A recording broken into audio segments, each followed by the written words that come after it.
Welcome back to Godless Reads, the Chilling Tales for Dark Night show where different godless authors read their own work. I'm Drew Stepek, owner of Godless.com and the Godless app, and I'm also a horror author myself. As you may or may not know, I'm also a used car salesman, a complete douchebag, an annoying fuck, and a complete cunt. On this week's episode, author Ruth Anna Evans brings us her story, Hungry.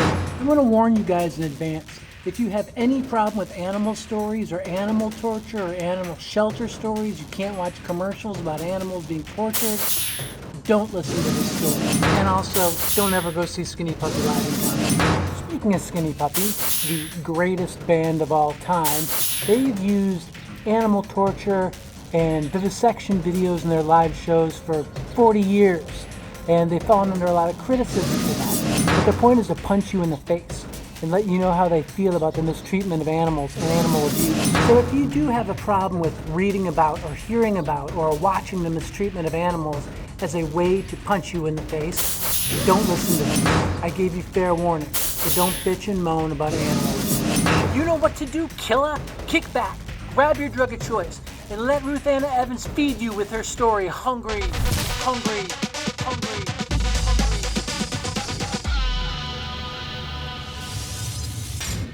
Hungry, Ruth Anna Evans. Warning, this story contains scenes of animal death and abuse. Jean used both hands to unlock the door to the shelter, controlling their shaking as best she could. It was a little harder to get the key in the lock than it had been the day before. Every day was a little harder than the day before. There was a frantic edge to the dog's barking this morning, cacophony that filled the cinder block and metal building despite the steel door separating the office area from the animals. She knew it was because they were hungry. She went into the food room and took stock. 2 bags of dog food. It wasn't enough. Even on the reduced feeding schedule they had gone to, portioning out the pellets like they were little chunks of gold, it was barely enough for the day. And there was no cat food. Jean hoped there was some tucked away in the cat supply area. "Pretty bad, huh?" Beth-Ann came up behind her. Jean hadn't heard her let herself in. Was it because of the barking, or was hearing loss a part of her diagnosis? She'd have to look it up. Or not. She was trying to stop Googling her symptoms. There was nothing at all hopeful to be found. Just horror. Total lack of control of her body. Relying on a stranger to care for her most intimate needs. A stinking nursing home where she would go to die, if there was a nursing home to take her. No. Her mind flashed to a long-term plan, but she forced her thoughts back to the present moment. She wasn't there yet. It could be a while. "Pretty bad," she answered Beth-Ann shortly, knowing she was being abrupt but forgiving herself because of the stress. Beth-Ann always let Jean's prickliness roll off of her anyway. She was a good girl, and compared to the stepdad like she had, Jean's hard shell was nothing. "How many do we have today?"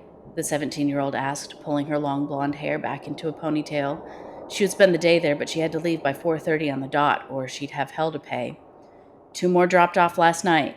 Jean looked at the log sheet. "We're right at 50. Beth-Ann gave a quiet whistle. With 2 bags of food?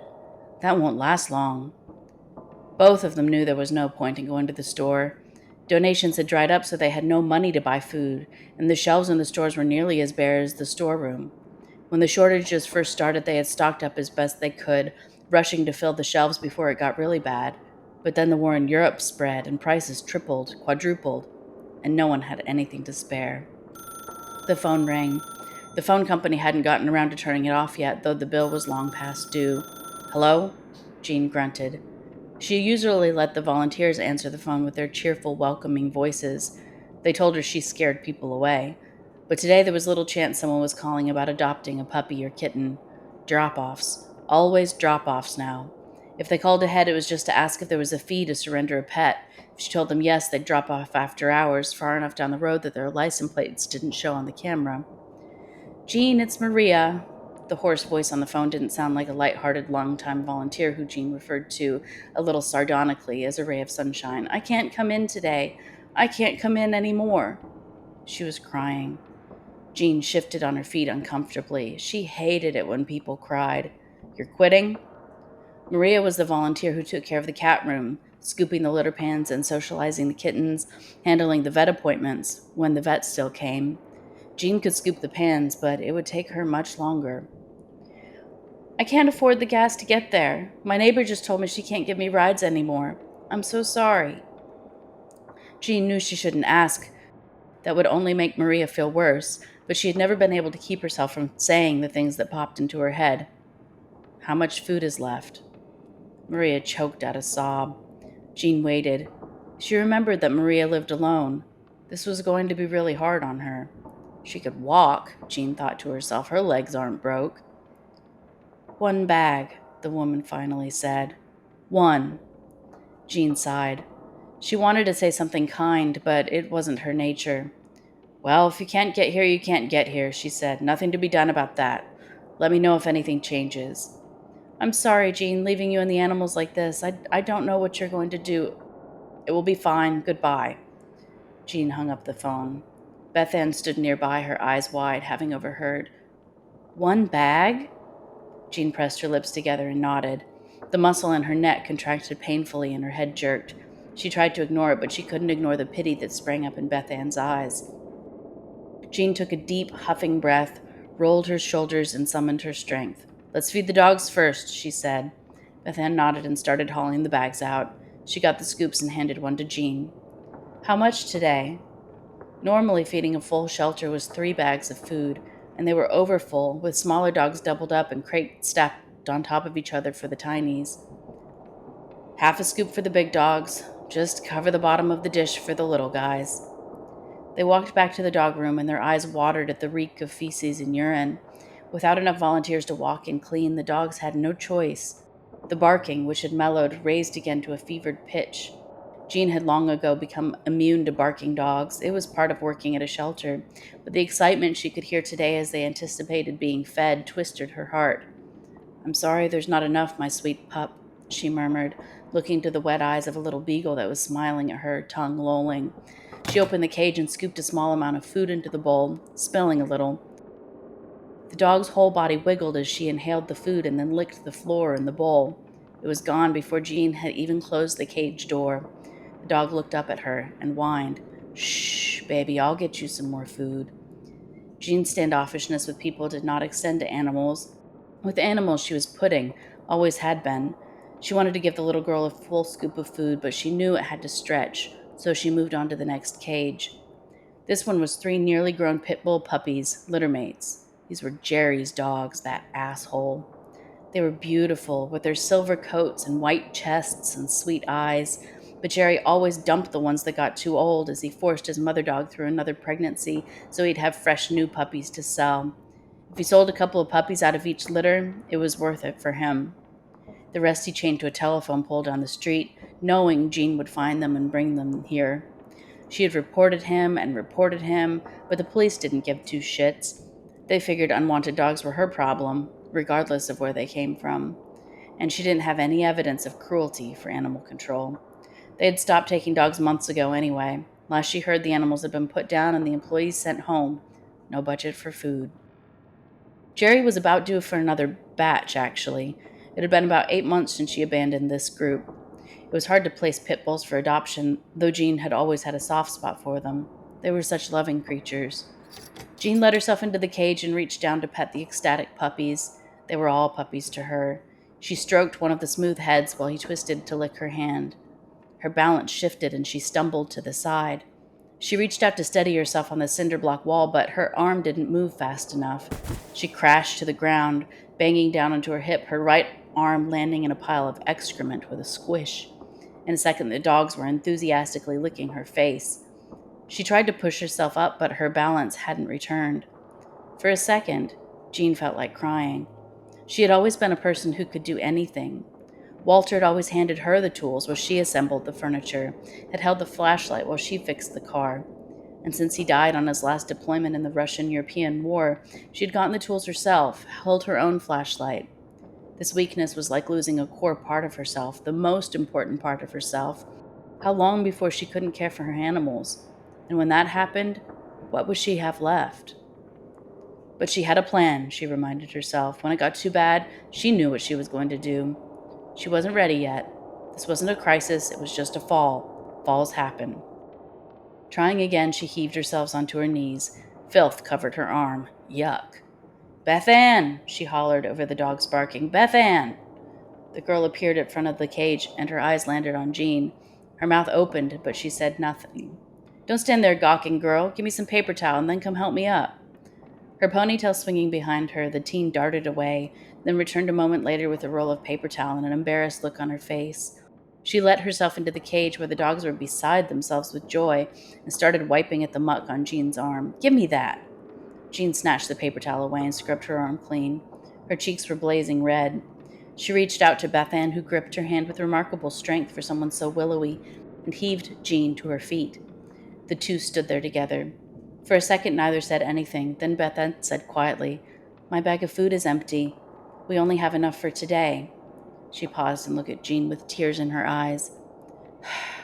"We should have alternated days," Jean sighed. She was happy to move on from her fall without discussion.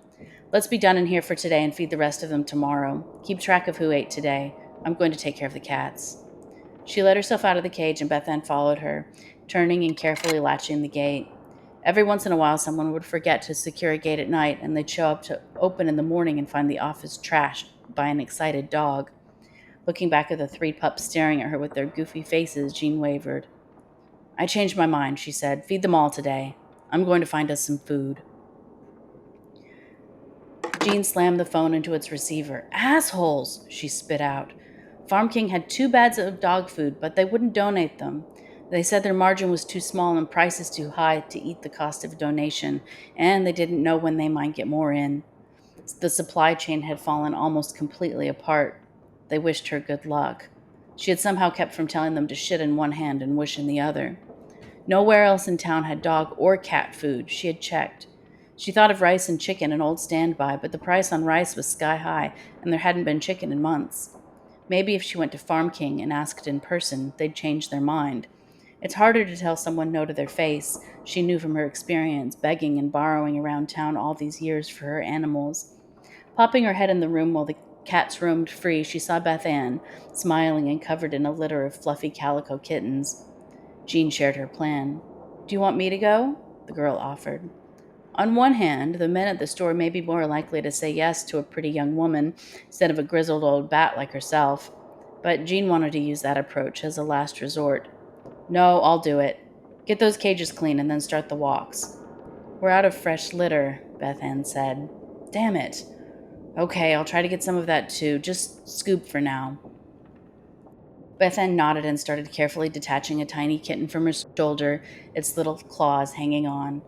Jean knew that Beth-Ann got peace from spending time in the cat room. Jean didn't begrudge her, though she often spent time in there that she could use for chores instead. The girl got little enough peace at home. Jean had seen enough slightly bruised cheeks and fingerprints around her wrist to know what she went home to. She had reported the abuse a few times, but the local authorities cared as much about a teenager getting slapped around as they did about stray pit bulls. Not their business, not their problem. If a father wanted to discipline his child, well, they weren't going to stop him. As Jean locked the shelter door behind her, she worried about leaving Beth-Ann there alone, worried about how close she was to running out of gas, worried about what she'd do if they said no. On the way to Farm King, Jean passed Jerry's house. He had a cardboard sign out front, scrawled in black permanent marker, "Fresh meat for sale." She instantly knew what he was doing and why he hadn't dropped off his latest batch of puppies. Her stomach turned and she gagged uncontrollably, almost steering off the road. She steadied her truck, her mind spinning. How could she save Jerry's dogs? She had nowhere to put them and nothing to feed them. But just letting them out would be better than leaving them there. Maybe if she and Beth-Ann went at night. But she knew he had guns, and she couldn't put the girl at that kind of risk. Something had to be done, though. Something. At the Farm King, they again told her no. "I'm sorry, ma'am, but you know people are buying pet food to feed their kids these days." She gasped. She hadn't heard that. Had things really gotten that bad? She fed herself mainly from her garden and chickens and a big stock of canned foods. She had kept her head down and avoided the news entirely. If it didn't involve the shelter, she didn't know about it, especially now that Walter wasn't around to force feed her current events. If people were feeding their children dog food, what were the people who couldn't afford dog food doing? Her anxiety shot up, but she willed her heart to slow its beating. She had her plan. Her supply would last long enough for that. She just needed to take care of her animals.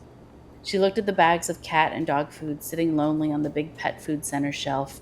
Wanting to grab one and take it to her puppies and kittens so badly, she kicked herself for every unnecessary purchase she had ever made. The cats didn't need toys, they needed food. Turning back to the store manager, she asked if they had any litter to spare. Of course, he answered, enthusiastic about being able to say yes. Jean felt a twinge of pity for the man. He was doing the best he could, just like everyone else. He got her 3 bags of litter and loaded them into a cart. As he did that, Jerry, of all people, approached the register with one of the big bags of dog food. It was everything Jean could do not to spit on him. She wanted to gouge his eyes out with her bare fingers. He smirked at her. "Maybe looking to adopt myself a couple of dogs here in a bit," he drawled. "I might just be by in a few days, take a few off your hands." Her puppies. He wanted to turn her puppies into pieces, into food. For the first time in her life, she felt like she could actually kill someone. Jean turned away and stomped back to her car, self-conscious of her wobbly gait. The manager followed her out with the litter, loading the bags into the truck bed and then dusting his hands off on his pants. "I'm sorry I couldn't do more," he said, leaning on her window. "It's fine," she said, though it wasn't. "Thank you for the litter." He nodded and went back in the store. Sitting in the parking lot trying to figure out her next move, Jean had an idea. She only had to contemplate for a moment before she decided, yes, she could do it. It stunned her how easily the thought of murder went from a wild hare to a solid plan. If anyone deserved to die, Jerry did. Jean drove a short ways down the road and backed into a side street, far enough back that the bushes and trees hid her truck. She waited. It wasn't long before Jerry walked past, the bag of dog food slung over his shoulder. Jean looked both ways down the road to make sure no other cars were coming, but very few people had gas these days, so the street was dead. Gunning her engine, Jean peeled off the back street and onto the road, her tires spitting gravel and squealing. Jerry whipped around and saw her coming. He didn't have time to yell before she crashed into him. Smack! His skull cracked on the hood, and there was a crunch as her tires sped over his body. Once past him, she looked in the rearview mirror. She saw an arm move, so she put the truck in reverse and backed over Jerry again, feeling a grim satisfaction. She hoped the bag of dog food had fallen clear. Her head on a swivel, Jean put the truck in park and got out. She had killed him, she knew it. Her hands were shaking again, and this time it wasn't her disease. It was hitting her. She was a killer now. But it was Jerry. He didn't count as human. She pushed her tendrils of guilt to the side and focused on what to do next. First, she checked the bag of food. It was intact. She breathed a sigh of relief. She would have picked the individual pieces of food off of the street by hand, but it would have taken a long time, and someone eventually would happen upon her and Jerry. Before she tried to figure out how to load the bag of food into her truck, she checked Jerry's body. He was still warm, but he was dead. His head, split open, spilled brain matter on the road. His face was a ruined mush of torn flesh and burst eyeballs.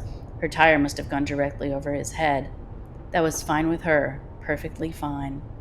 She had been planning only to take the bag of food, but sitting there looking at his somewhat chunky, twisted frame, she remembered his sign. Fresh meat. Well, she had some fresh meat right here, didn't she?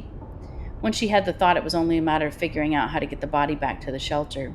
She wasn't strong enough, wasn't even almost strong enough, to get him into her vehicle. Thinking fast, she bent down and heaved with all of her strength until his body turned over. Sweating profusely and at the very edge of her ability, she rolled him into the steep ditch, where he plopped satisfyingly into the mud. Walking unsteadily away, she looked with a critical eye. Yes, he was hidden from the road. Someone walking by might see him, but it was the best she could do for now.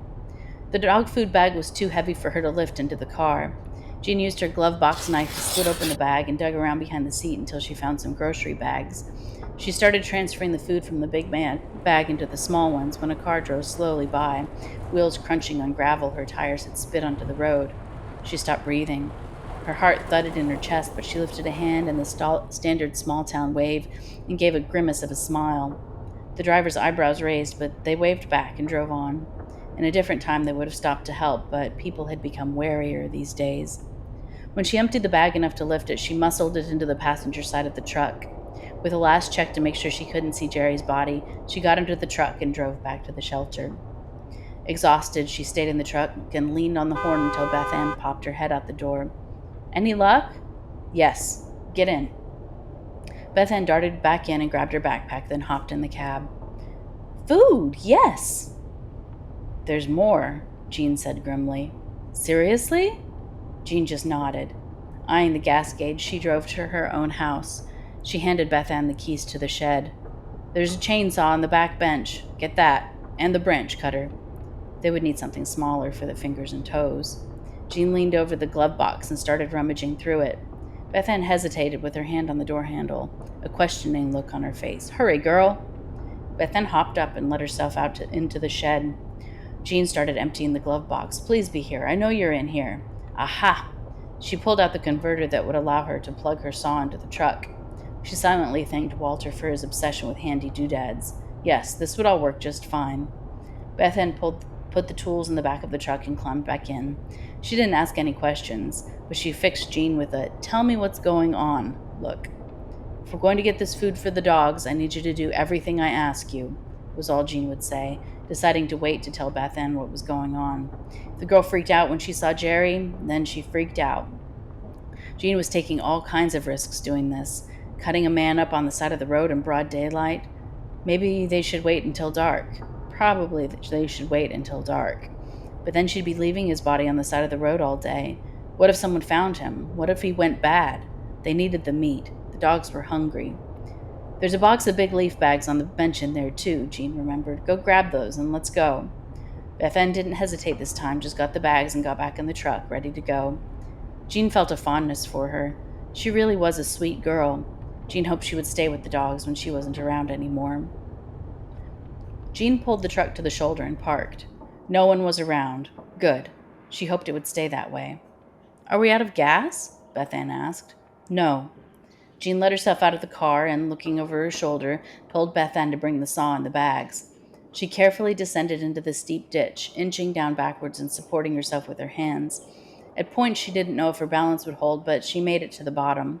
She looked up to see Beth-Ann at the top of the ditch, staring, her mouth in an O.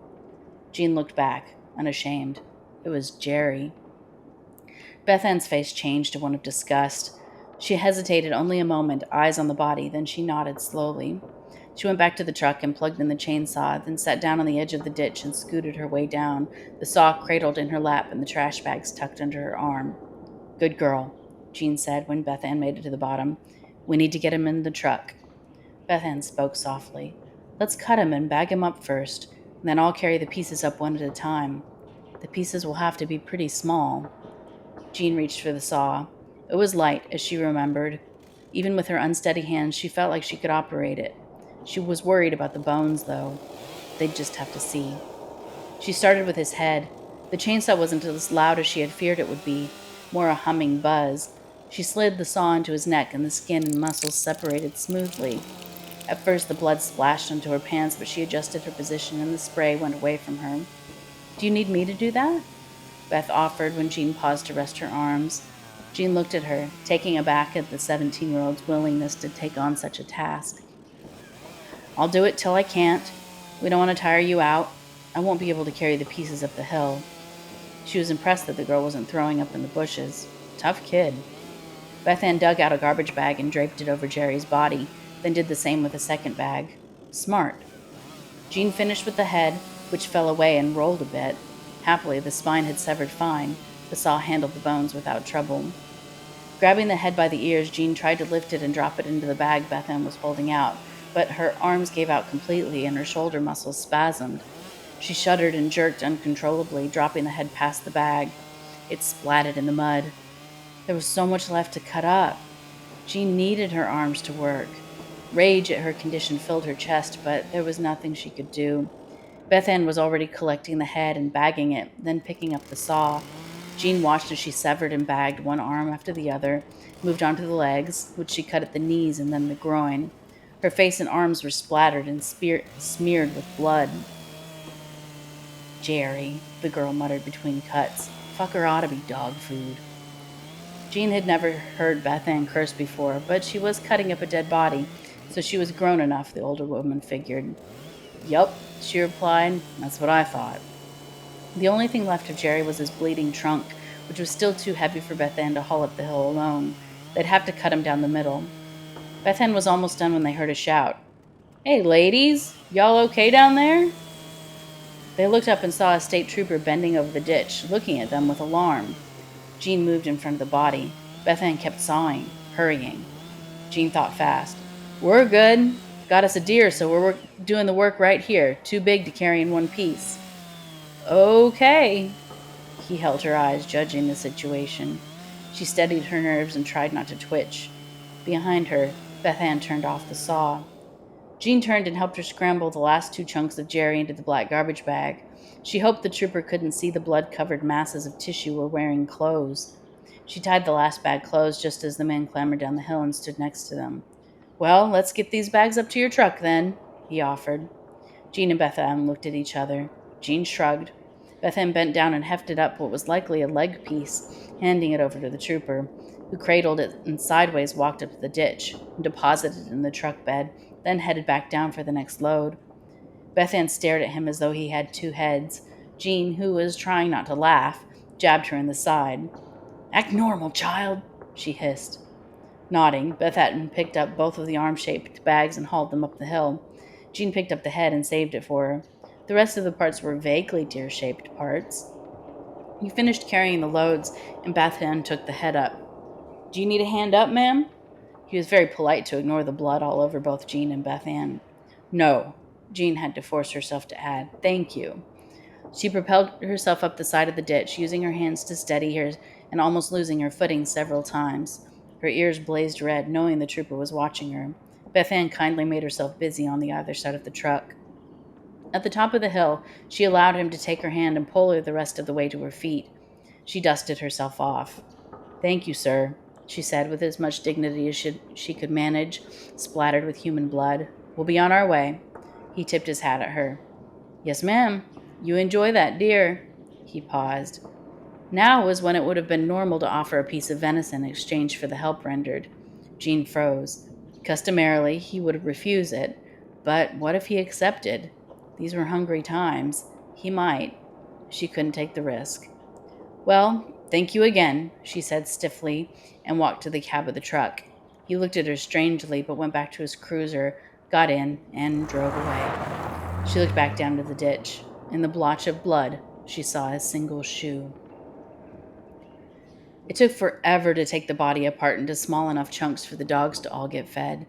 The smaller dogs, some of them, only got a finger or a toe, but they gnawed and crunched the bones so happily that it brought tears to Jean's eyes.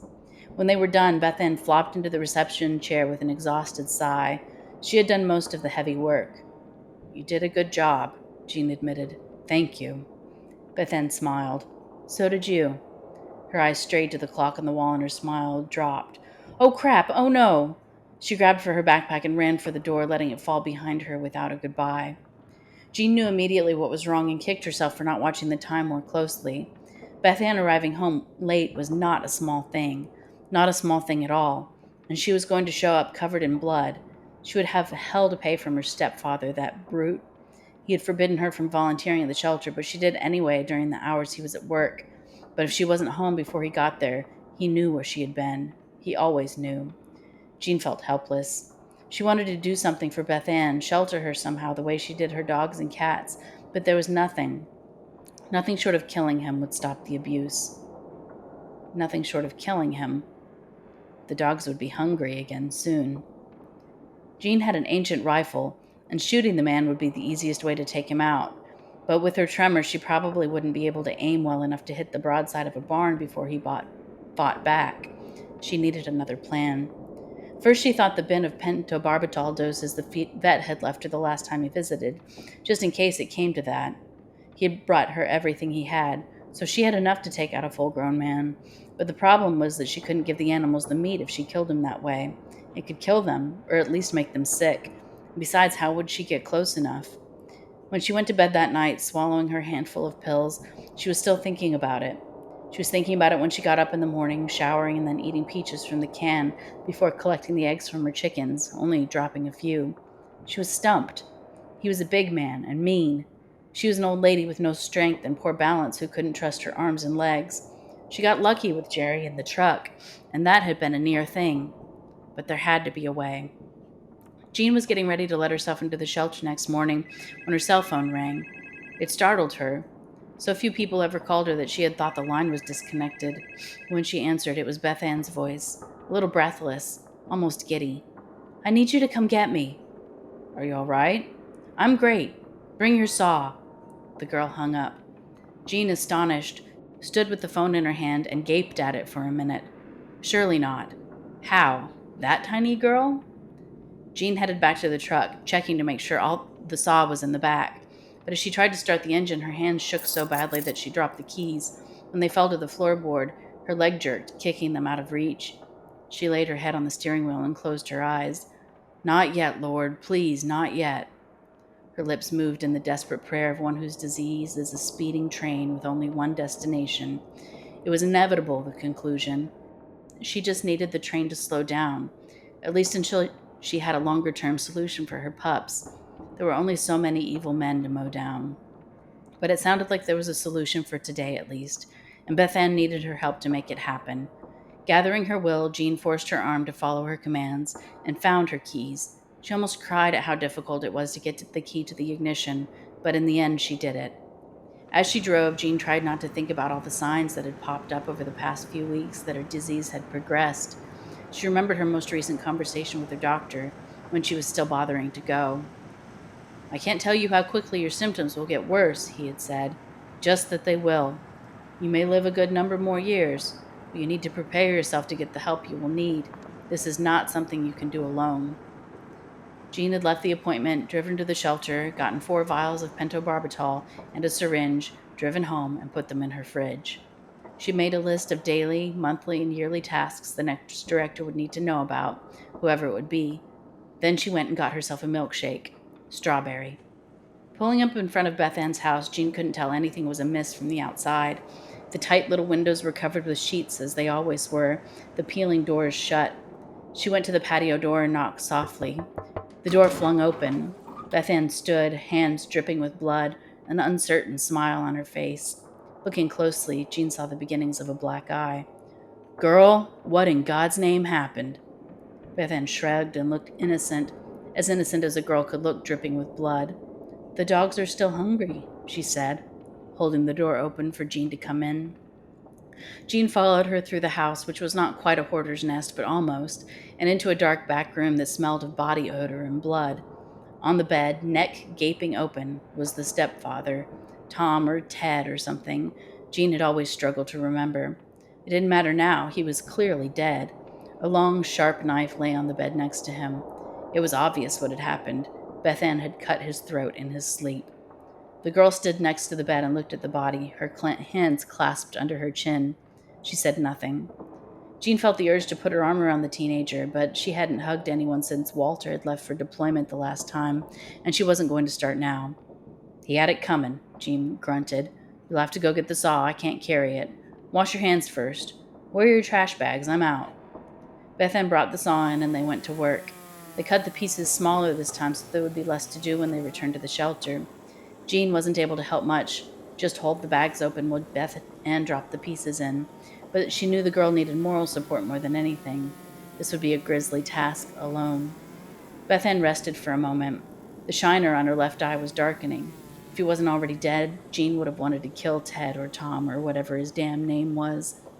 "He really did need to go," she said. Beth-Ann nodded and swiped at some sodden hair that had fallen in her face. Jean kept going. "Someone should have stopped him before now. I should have stopped him. I'm sorry." Beth-Ann looked at her, lips pressed together and throat working like a little girl trying not to cry. There was nothing for her to say because Jean was right. Someone should have protected her after her mother had left. And who leaves a 10-year-old girl alone with a bully like that? Jean was just as mad at herself, though, as she was at the girl's mom. She should have tried harder to get help. But now it didn't matter. They were down to the gristle, just little piles of flesh and bone they scooped with their hands into the last bag. They had tried not to load the bags too full, so there were 10 of them. She'd need to pull into the garage so they could load them into the truck out of sight. They were gambling a lot that the neighbors weren't paying much attention, and that if they did see anything, that they'd keep their mouths shut when word got out that he was missing. Most people would be okay with that development. The man was not well liked. "You need to shower," Jean told Beth-Ann. "Get into some clean clothes. Where are the sheets and things?" Okay, Beth-Ann said, pulling herself together. There should be some sheets in that basket. She pointed to a half-broken laundry basket sitting in the closet. I'll get cleaned up. Jean was glad no one was there to see how much trouble she had changing the sheets on the bed, but at last she managed it. It wouldn't help at all if someone was really looking, but it would pass a cursory glance. She bagged up the blood-soaked linens to take back to the shelter and somehow destroy. There was so much to figure out. Beth-Ann entered the room, toweling her hair off. She was wearing jean shorts and a Ramones t-shirt. It struck Jean how young she was to have killed a man. But then, was anyone ever old enough to be a killer? She had always wondered how Walter felt about the people he had killed. Not bad people, necessarily, just on the wrong side. He had never talked about it, but she felt like as his wife she should have had a sense of where he stood on something so big. She wondered if it was anything like what she felt, like she had stepped across a line and now there was a chasm between her and other people. But Beth-Ann had crossed with her, and so she knew what they had done couldn't be completely evil. It had taken so long to load the meat into the back of the truck that it was noon before Jean and Beth-Ann arrived at the shelter. With the heat, Jean knew they couldn't leave the bags in the back of the truck for long, but the teenager needed a break. Her arms had been shaking when she hefted the last few bags into the truck. With the sawing and the lifting, anyone would be tired. Jean berated herself for not being able to help. What use am I? What use at all? Sure would be nice to have a state trooper about now, Beth-Ann said with a straight face. Jean chuckled, remembering the officer's stolid assistance as he hauled the bags up from the blood-soaked ditch, stepping over Jerry's shoe for crying out loud. She laughed so hard she had to work to catch her breath. Beth-Ann was laughing too now, her face split in a grin and tears running down her face. Then she was crying. She covered her eyes with her palms and shook with sobs.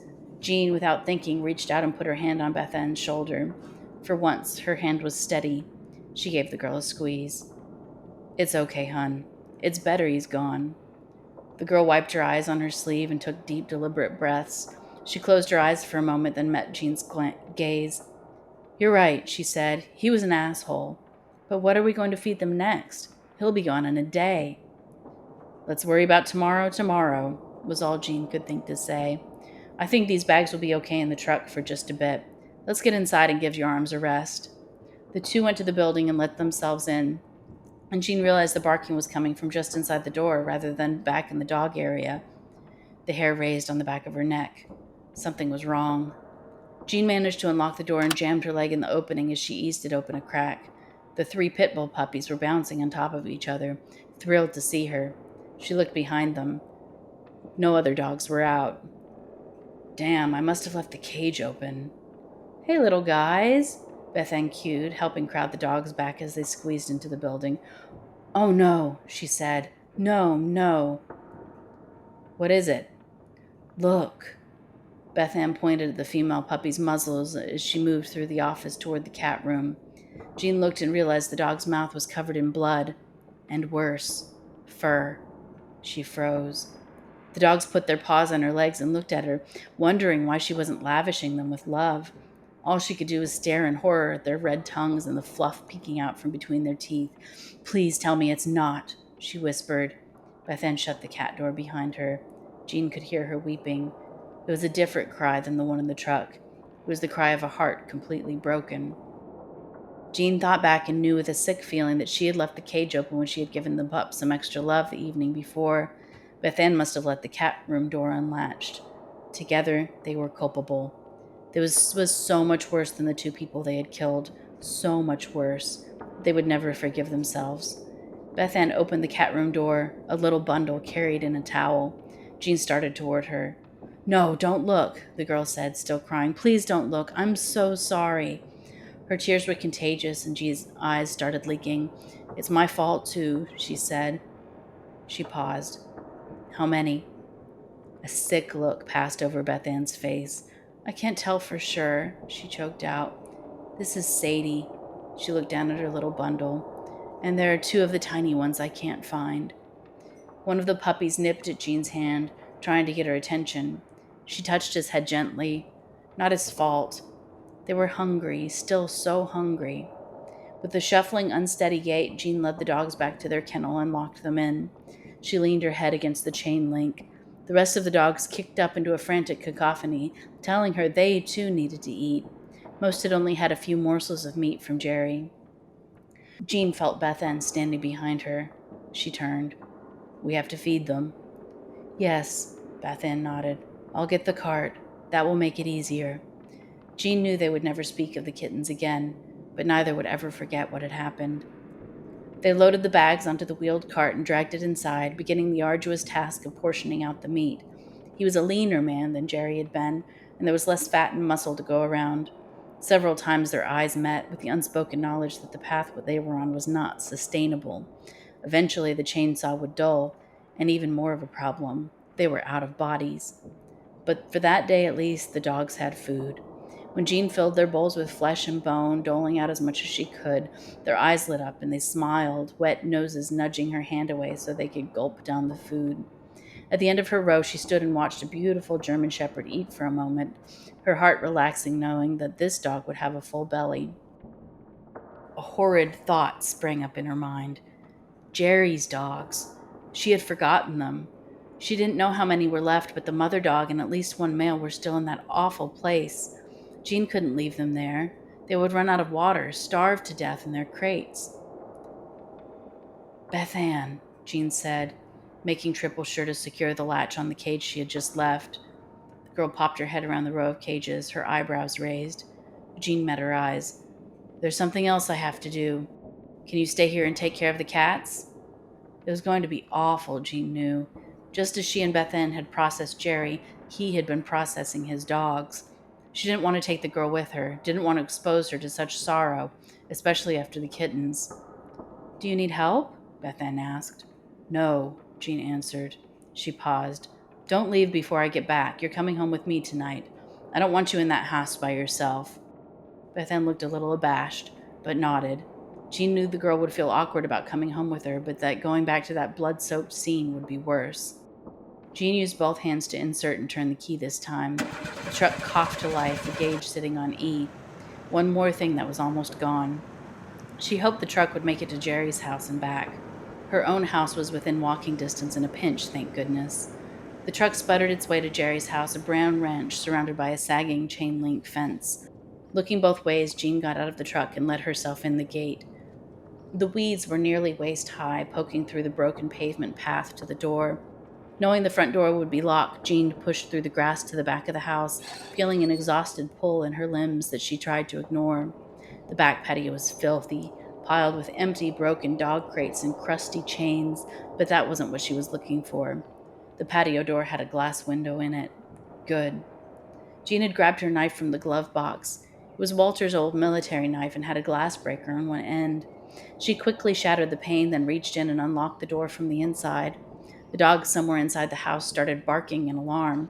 They weren't as loud as they should be. They sounded weak, but she was relieved that she had made it in time. Steeling herself, Jean poked her way through the filthy house, following the sound of barking. It was a door off of the kitchen. She turned the knob and saw stairs stretching down into a dark room. The basement. Jean grasped the handrails and carefully, slowly descended the steep staircase, praying not to fall. Her arms and legs were spasming from the strain of keeping her balance by the time she reached the bottom. Ignoring her weakness, she reached for the string to turn on the light and pulled it. There was a long wooden table that stretched down the middle of the room. It was soaked with blood. A pile of dirty knives crowded together on one end. Around the room were 10 or 12 crates, mostly empty.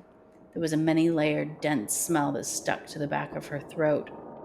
The swinging light bulb cast a harsh light on the two dogs still crated there. Their black eyes glinted with misery. Their barks fell into quiet whines when she approached. A pregnant mother and a young male, stuffed into cages far too tiny for them. The water bowls were empty and there was no food bowls at all. She could see both of their ribs. They panted, dry tongues out. She pressed her fingers against the mother dog's cage and the sweet girl nuzzled it, eyes beseeching her for help. As she tried to steady her hand enough to grasp the crate's latch, Jean's eyes fell on a large tub in the corner. Heads, tails, feet. The refuse Jerry couldn't sell. Jean's stomach turned over and she gagged, throwing up onto the cement floor. She turned her back on the bin and vomited again, her whole body shaking. The dog started barking again, desperate to be released.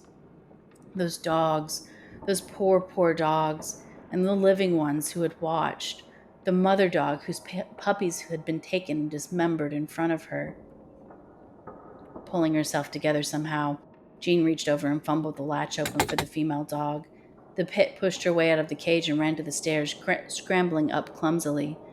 Jean let the second dog out. He spared a lick for her hand before following his mate, who may have also have been his mother. Slowly, she followed them, still awash with horror and disgust and sorrow. After an arduous climb, Jean shut the door to the basement firmly, but could not block the images from her mind. Water. The dogs would need water. She went to the kitchen and found a big bowl, filling it with water. Trying and failing not to spill it, she had to try 3 times to get it from the sink to the floor. She was soaked. "Puppies," she called, clicking her tongue. "Come." The dogs skittered into the kitchen and found the water, their heads crowded together, slurping until the water was gone.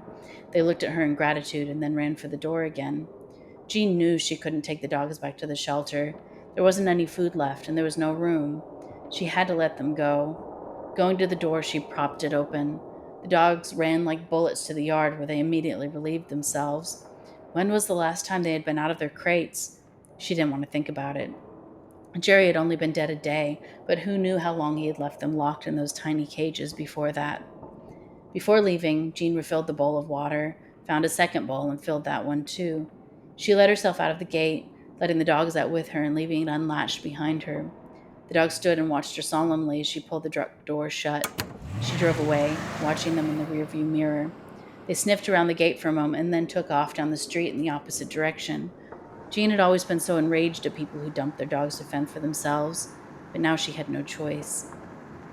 The truck ran out of gas about 2 blocks from the shelter.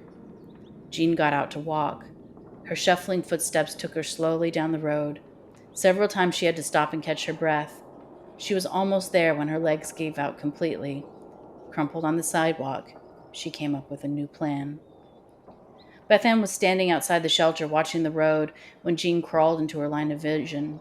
She ran to the older woman and hooked her up by the elbow, heaving her to her feet. Beth-Ann slipped Jean's arm over her shoulders and helped her the rest of the way to the shelter, all without saying a word. Once inside, she lowered Jean into a chair and got her a drink of water. Jean's hands were trembling too much for her to hold the glass. In letting Jerry's dogs out and making it back to the shelter, she had used all of her strength. Beth-Ann lifted the cup to Jean's lips. In between sips, Jean said, "We're out of gas." "I figured," Beth-Ann answered, giving her another drink. "I have 5 more gallons in the shed, for an emergency." The phone rang, startling them both. Beth-Ann moved behind the desk and answered. "Simpson Animal Shelter." Her voice sounded as young and sweet as it had before, when she was still an almost grown child and not an adult who had killed a grown man with a kitchen knife, or sawed 2 bodies into edible chunks, or cleaned up the gnawed-on bodies of young cats. Jean, resting her head against the block wall behind her and letting her wasted arms dangle at her side, listened to Beth-Ann's side of the conversation.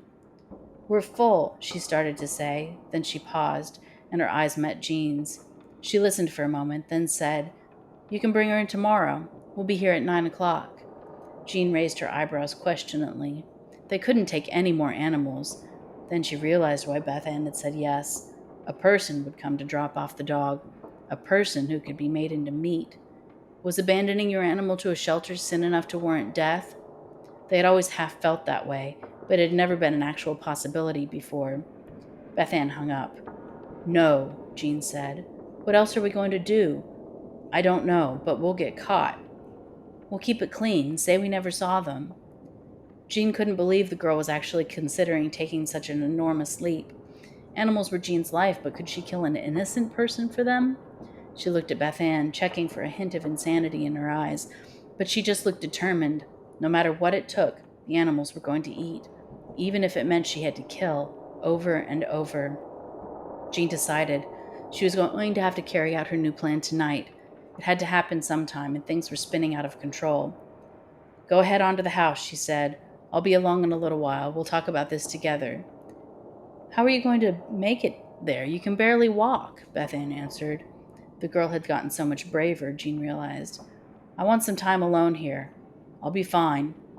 "This is ridiculous. There's no way you can get all the way to your house." Beth-Ann's eyes narrowed. "What are you going to do?" "Nothing. I said go." She stared Beth-Ann down, and the girl relented. She picked up her backpack and headed for the door. "If you aren't there in 2 hours, I'm coming back," she said over her shoulder. Jean nodded. That would be enough time, she hoped. When Beth-Ann shut the shelter door behind her, Jean sat quietly for a few moments with her eyes closed. Then, with a monumental effort, she hauled herself to her feet. She shuffled to the back door and propped it open. There was a clear shot from the dog room to this door. They'd be able to make it out once they ate. She made sure the cat door was shut and locked, then went to the front desk and got a pen and paper. In her shaky handwriting, gripping the pet, she wrote the address for the largest farm in the county. Beneath it, she wrote, "Take cats," and underlined it twice. She wrote the words slowly, trying to make them as legible as possible. She left the paper on the front counter. Jean rested, leaning against the wall, for several minutes. Then she went to the surgery room where the vet performed the simple spays and neuters and amputations. Jean found the scalpel. Finally, she went to the dog room and opened all the cages and crates. The dogs poured out of their enclosures in a flood of joy. Some started wrestling one another, chasing and nipping. Others ran to Jean, weaving through her legs so she had to be careful not to fall. Some dogs sprinted out, finding the open back door, but many stayed, smiling at her and expecting to be fed. She found a corner and sat down. Dogs climbed into her lap and licked her ears and cheeks. Pushing them aside, she gripped the scalpel and willed her hands steady. She slowly sliced a deep red line up from her wrist to her elbow. Quickly, before she bled too much, she switched hands and made the second cut. It hurt, but not as much as she had expected. The scalpel was sharp. The blood washed out of her. She nodded. It would be enough. Jean closed her eyes and leaned her head back, exhausted. The dogs licked her wounds, swallowing the blood as soon as it was shed. One dog, a food-aggressive shepherd, snarled. A puppy dug into her arm with his tiny, sharp teeth. She felt her skin rip and willed herself to bleed faster. 2 hours later, Beth-Ann returned. A few dogs roamed the shelter, but most had escaped. She gulped. What had Jean done? She shut the back door and put the remaining dogs back in their kennels, then searched until she found what they had left of the older woman. Beth-Ann was crying when she got the chainsaw, when she started cutting, when she piled up the pieces of meat. But she did what she had to do. The cats hadn't eaten yet. They were hungry. When she was done, Beth-Ann found Jean's note about the farm. She crumpled it up and threw it in the trash. No, Beth-Ann said to herself, there will be more food tomorrow. There will always be more food.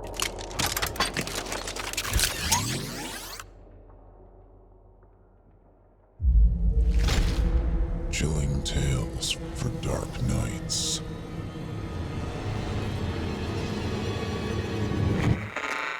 Want to make sure you never miss a Chilling Tales for Dark Nights video again? Be sure to subscribe and hit that bell to turn on notifications.